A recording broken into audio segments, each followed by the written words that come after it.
In August 2025, Procter & Gamble raised prices on 25% of their US products. Tide, Bounty, Charmin. The reason they gave? Tariffs. Tariff.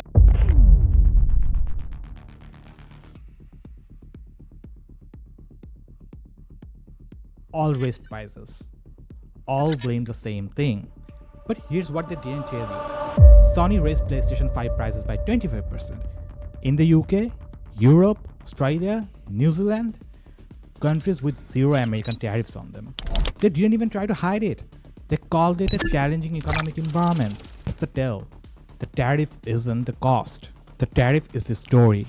And your favorite brands have been waiting years for a story this good. The UBS Global Chief Economist said it plainly in 2025. A narrative is needed to tell consumers why prices are going up. Tariffs provide exactly that story. Think about what that means. Brands don't need tariffs to raise prices. They need an excuse to raise prices. Tariffs are the perfect excuse. When prices go up and the brand is the reason, you boycott them, you switch, you punish them. Brand equity collapses. But when prices go up and the government is the reason, you tweet at politicians, you vote differently. The brand survives intact. This is called scapegoat framing. And in 2025, it became the most profitable psychological operation in retail history. When tariffs hit, brands have three moves, and they usually run all three simultaneously. Move 1, the price hike. P&G projected a $1 billion tariff cost for 2025, then raised prices on 25% of their product. But here's the data point the headlines bureau. P&G's annual revenue is $84 billion. $1 billion is 1.2% of that. They passed on 1.2% of revenue as price hikes across 25% of their product line. You do the math. Move 2, the shrink. Same price, same packaging, less product. This works because of a phenomenon called change blindness. Your brain is engineered to detect replacement, not gradual reduction. You'll notice if your Pringles can change its color overnight.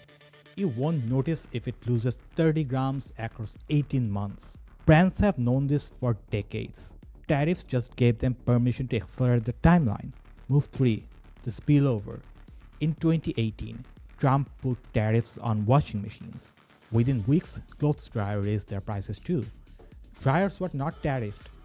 Fed Chair Jeremy Powell confirmed it in a press conference. Manufacturers just followed the crowd and raised it. That washing machine tariff cost American consumer $1.5 billion. It created 1,800 new jobs paid by you. And Sony just ran the same play across 3 continents in 2025. Here's what you know now that 80% of people don't.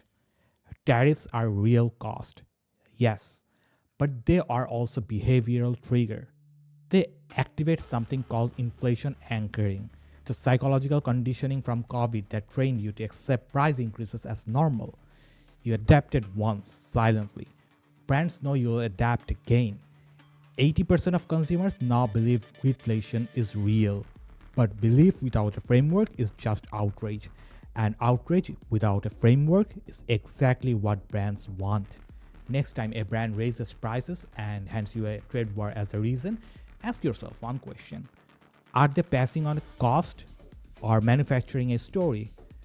There's a difference. I'm Walid, this is Strategy Decoded. Subscribe if you want to see what they don't want you to notice. The next decode is already waiting.